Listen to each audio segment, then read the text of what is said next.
So hey guys, welcome back to my YouTube channel. This is Abhishek Tiwari and you're watching Abhi Bros the Sailor. So दोस्तों, in this video we're going to talk about how to join Merchant Navy after 10th standard, or you're doing ITI, or you're doing your plus 2 with commerce background. Because दोस्तों, I was getting a lot of questions that sir, I'm in 10th standard, how to join Merchant Navy, or I'm doing ITI, will be there any benefit? So in this video we're going to talk about all about this.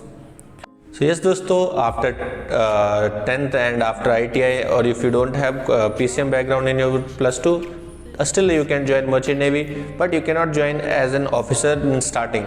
You can join as a GP rating and it's also called general purpose rating.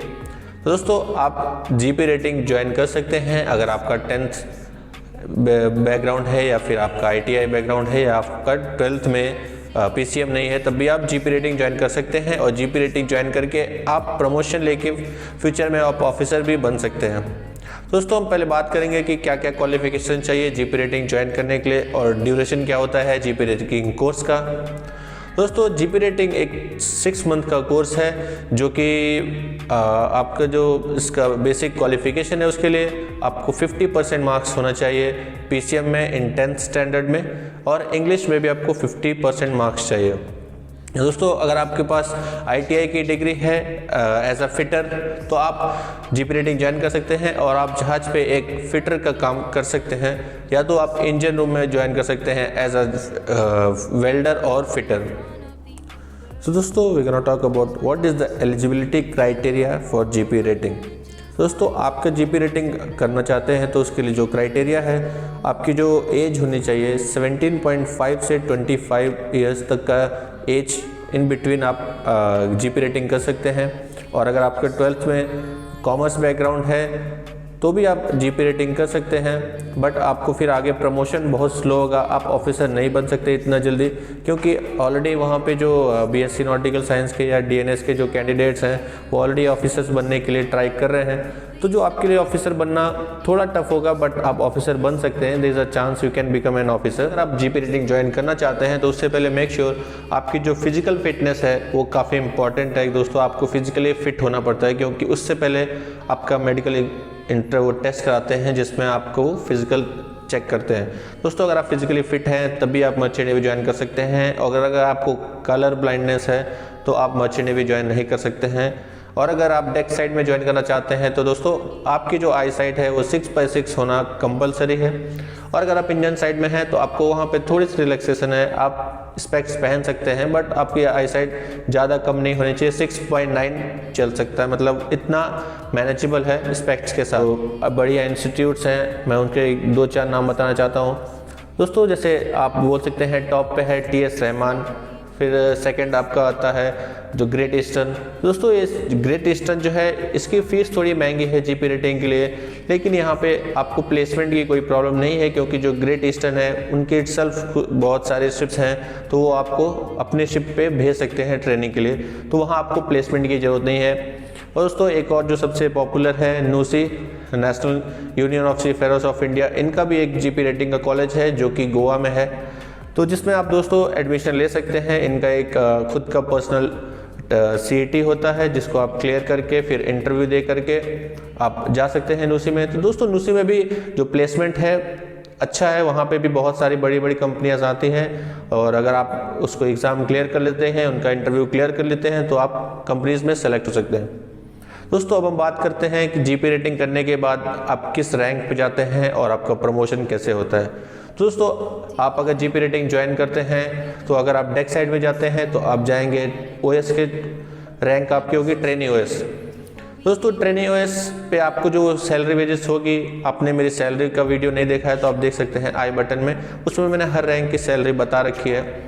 और फिर आप अगर engine department में जाते हैं GP rating करके तो आप ट्रेनी वाइपर बन सकते हैं, उसके बाद आप मोटरमैन बन सकते हैं, और अगर आप एग्ज़ाम क्लियर कर सकते हैं तो आप एग्ज़ाम क्लियर करके 4th इंजीनियर भी बन सकते हैं, और फिर प्रमोशन लेके आप चीफ इंजीनियर भी बन सकते हैं। बट दोस्तों, मैं बता दूं कि एग्ज़ाम क्लियर करना और प्रमोशन लेना थोड़ा टफ है।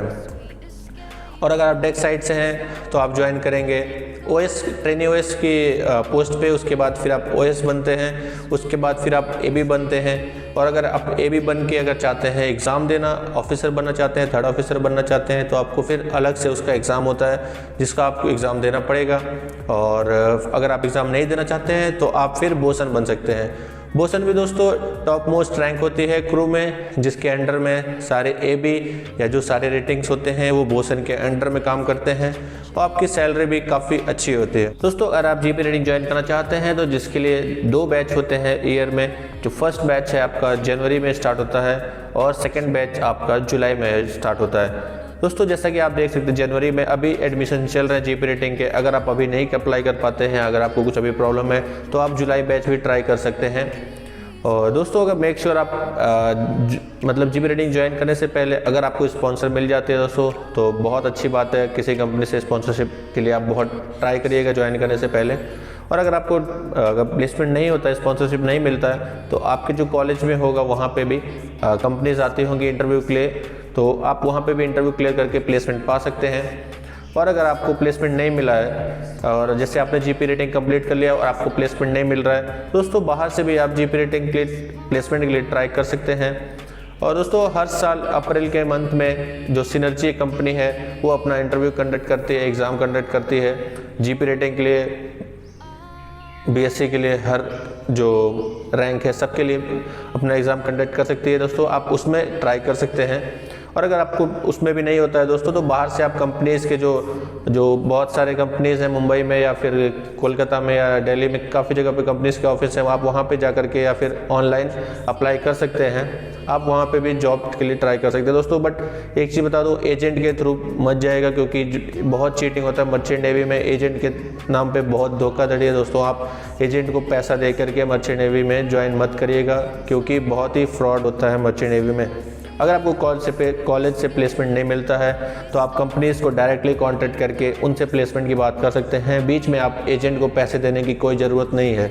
दोस्तों अगर मर्चेंट नेवी की हम बात करें कोर्स की फ़ीस वगैरह कितनी होती है, दोस्तों जो कोर्स की फ़ीस है आपकी 2 लाख से 3 लाख के बीच में होती है।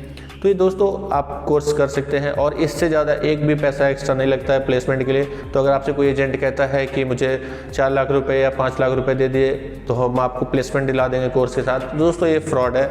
इसलिए आप एजेंट के थ्रू मत जाइएगा, मैं आपको रिक्वेस्ट करता हूँ। अगर आप एजेंट के थ्रू जाते भी हैं तो दोस्तों अगर शिप पे आपको पता चल जाएगा कि आप एजेंट के थ्रू हैं दोस्तों, फिर आपको दोबारा वो नहीं लेती है कंपनी। तो आप मेक श्योर करिए कि एजेंट के थ्रू ना जाना पड़े। दोस्तों मैं आशा करता हूँ आपको ये वीडियो अच्छा लगा है और नॉलेजेबल है। दोस्तों अगर आपको ये वीडियो अच्छा लगा है तो मेरे चैनल को सब्सक्राइब करिए और लाइक करिए और स्टे हेल्दी स्टे फिट दोस्तों।